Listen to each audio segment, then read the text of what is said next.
Hello readers, இன்னைக்கு நம்ம பார்க்க போற சிறுகதை என்னன்னா அன்பின் நிழல். இந்த சிறுகதையை எழுதினது யாருன்னா செந்தில் ஜெகநாதன் அப்படிங்கிற ஒரு எழுத்தாளர் தான் இந்த சிறுகதை எழுதியிருக்காரு.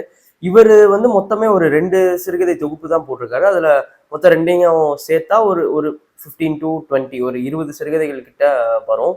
ஆனா தமிழ் இலக்கிய வட்டத்துல இப்போ ப்ரெசண்டா நம்ம வாழ்ந்துட்டு இருக்க காலத்துல இப்பயும் வாழ்ந்துகிட்டு இருக்கிற ஒரு ப்ராமிசிங்கான ஒரு எழுத்தாளர். அந்த இலக்கிய தரமும் அந்த அந்த ஒரு ஸ்டாண்டர்டை நம்ம தமிழ் இலக்கியமும் தமிழ் எழுத்தாளர்களும் அந்த ஒரு ஒரு ஸ்டாண்டர்டை வந்து அப்படியே மெயின்டைன் பண்ணிட்டே வந்துட்டு இருக்காங்க.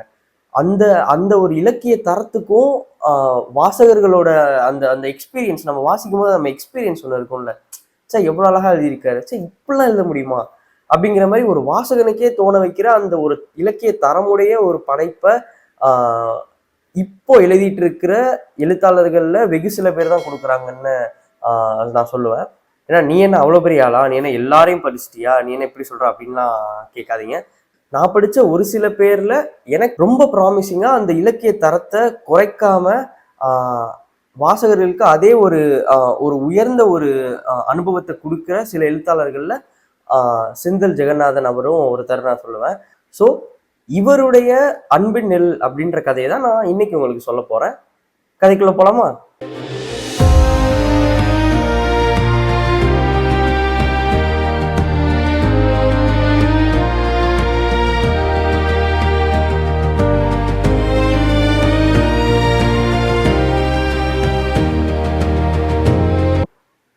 மனசு ரொம்ப சோர்வா இருக்கு எனக்கு.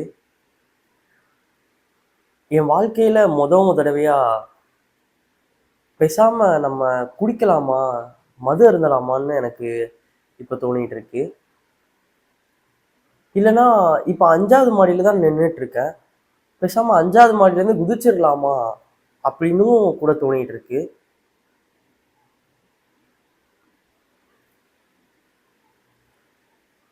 என் இதயம் வந்து எவ்வளவு வேகமா துடிக்குது அப்படிங்கிறது எனக்கு தெரியல.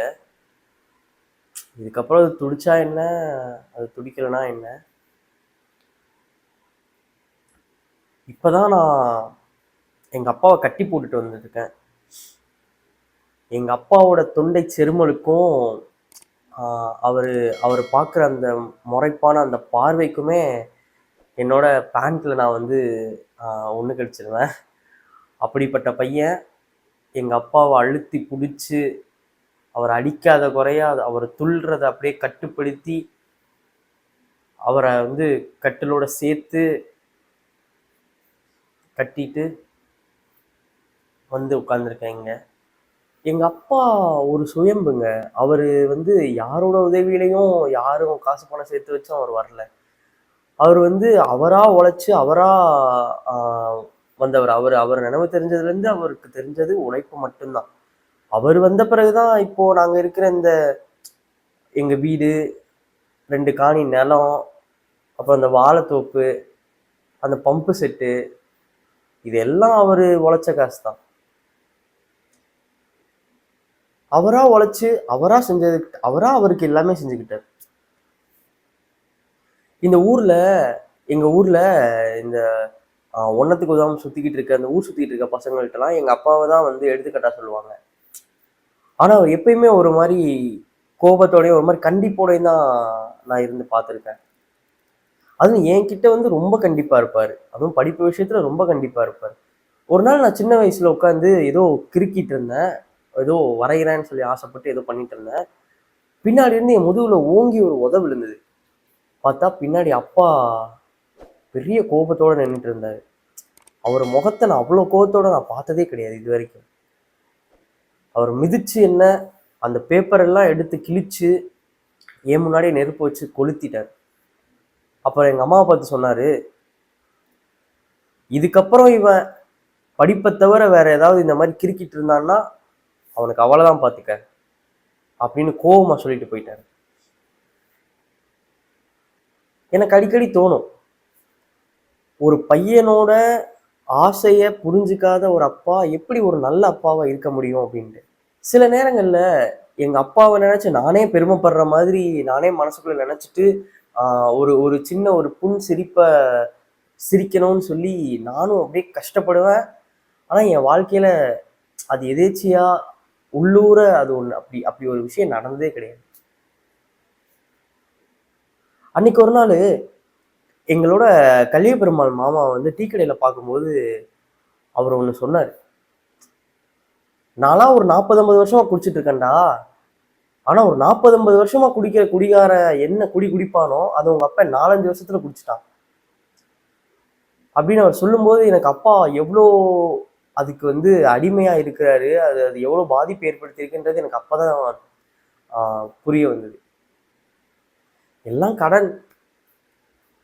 எங்க 2 அக்காவை கல்யாணம் பண்ணி வைக்கிறதுக்கு, என்னோட படிப்பு, என் தம்பியோட படிப்பு, எல்லாத்துக்கும் சேர்த்து கொஞ்சம் கொஞ்சம் கொஞ்சம் கொஞ்சம் கடனா கொஞ்சம் கொஞ்சமா வித்து அந்த பம்பு செட்ல இருக்க அந்த 2 காணி நிலத்தையும் வித்துட்டாரு. அந்த விரக்தி அவர் மனசு தாங்கல.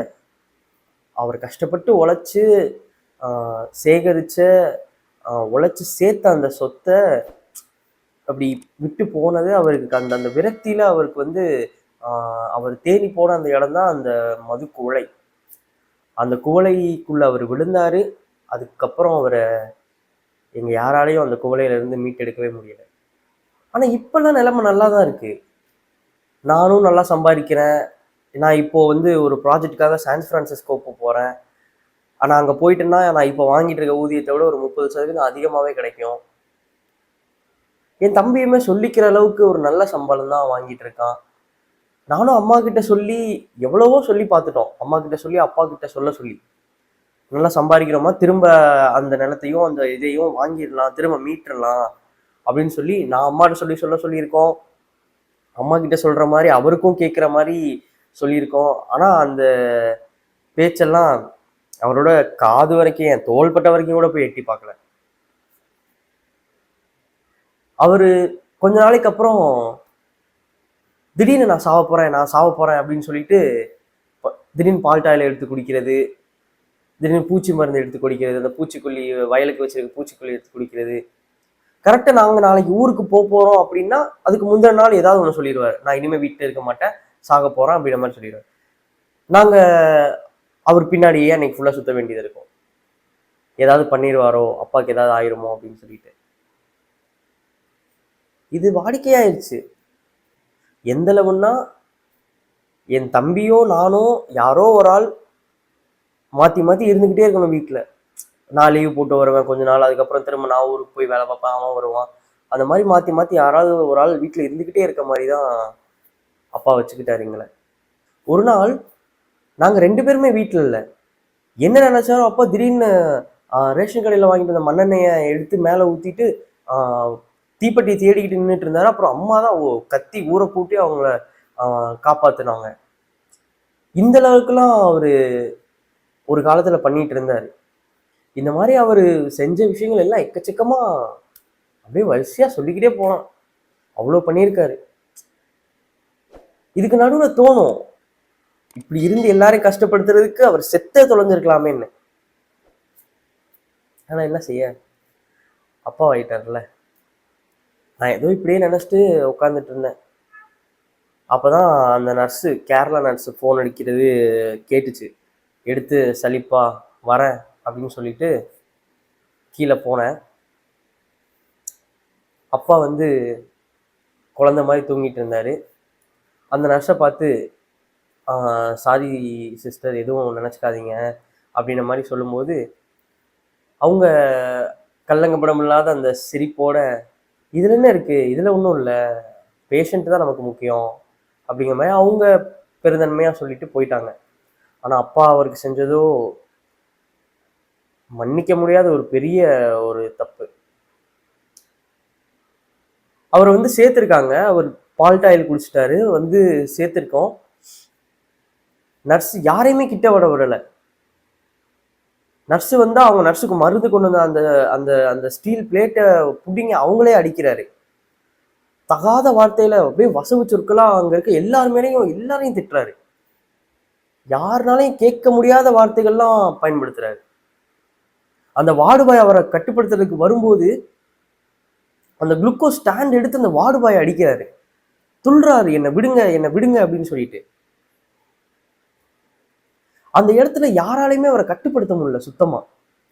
அதுக்கப்புறம் அங்க இருந்தவங்க எல்லாம் அவரை கழுத்தை பிடிச்சி அவரை படுக்க வச்சு அப்படியே 2 கையும் காலையும் பிடிச்சி அவரை திமிர விடாம பிடிச்சிருந்தாங்க. அவர் வந்து அப்பயும் அவங்க முன்னாடி இருந்த அந்த நர்ஸை வந்து அப்படியே தகாத வார்த்தையில திட்டிட்டு இருந்தாரு. நான் போய் முன்னாடி அவரை கட்டுப்படுத்துறதுக்காக அவரை பிடிக்கிறதுக்கு போறேன். நான் போய் அவரை கட்டுப்படுத்தி அவரை பிடிக்கலான்னு சொல்லிட்டு அவர் முன்னாடி போய் நான் போய் நிக்கும்போது என்னையும் அதே வசவு சொற்களால திட்டினாரு. திட்டினது மட்டும் இல்லாம காரி உமிழ்ந்தாரு என் மேல. என் முகத்துல ஃபுல்லா அவரோட எச்சில் தான் என் மேல இருந்தது. ஒரு வழியா அங்க இருந்தவங்க எல்லாம் கட்டுப்படுத்தி அவரை பிடிச்சி கட்டி அவருக்கு மயக்க ஊசி போட்டு படுக்க வச்சுட்டோம். இவர் நேத்து இப்படி பண்ணாரு அப்படின்றதுக்காக தான் அம்மாவையும் தம்பியும் இருக்கும்போது இப்படி பண்ணாரு, இதை விட இன்னும் பெரிய அலப்பறை பண்ணாரு அப்படின்றதுக்காக தான் நான் அம்மாவையும் தம்பியும் நீங்க போய் வீட்டுல ஓய்வெடுங்க, நான் பாத்துக்கிறேன் அப்படின்னு சொல்லிட்டு நான் வந்தேன். ஆனா இன்னைக்கும் அவர் அதே தான் பண்ணிட்டு இருக்காரு. அப்புறம் ஒரு வழியா அவரை கட்டி போட்டு அவருக்கு மயக்க மருந்து செலுத்தி அவர் வந்து அமைதியா படுக்க வச்சாச்சு. நான் திரும்ப கீழே வந்து அந்த நர்ஸை பார்த்துட்டு பேசிட்டு திரும்ப உள்ள போய் அப்பாவை பார்க்குறேன். அப்பா வந்து அந்த நோயாளிகள்லாம் போடுற அந்த பச்சை கலர்ல ஒரு உடுப்புல கைகளை வந்து தன்னோட 2 தொடைக்கு நடுவுலையும் வச்சு அப்படியே குழந்தை மாதிரி படுத்திருந்தாரு. நாங்க அந்த தனியார் மருத்துவமனைக்கு வந்த காரணமே அப்பா ஒரு நாள் விஷம் குடிச்சு கீழே விழுந்துட்டாரு. எங்க ஊர்ல இருக்க அரசு மருத்துவமனைக்கு அப்படியே வேகமா தூக்கிட்டு போறோம். அங்க வந்து உடம்புல கலந்துருக்கிற எல்லா விஷயத்தையும் எடுத்துட்டாங்க. ஆனா சுயநினைவு வரல அப்பாவுக்கு. அதனாலதான் நாங்க வேகமா இந்த தனியார் ஆஸ்பத்திரிக்கு கூப்பிட்டு வந்ததே. ஆனா அதுக்கப்புறம் அப்பாவோட நடவடிக்கைகளே எதுவுமே சரியில்லை. இவர் இப்படி நடந்துகிட்டு இருக்கிறத பார்த்துட்டு நான் பதறி போய் டாக்டர் கிட்ட கேட்கும் போதுதான் தெரியுது அவர் உடம்புல கலந்த விஷம் வந்து சிறிதளவு வந்து அவரோட மூளை நரம்பையும் பாதிச்சிருக்கு. அதனால அவரோட செயல்பாடுகளை கொஞ்சம் வித்தியாசம் இருக்கும். அவர் வந்து இனிமே முன்னாடி மாதிரி சகஜமா இருக்க முடியாது அப்படிங்கிற மாதிரி அவரு டாக்டர் எனக்கு சொல்லும்போதுதான்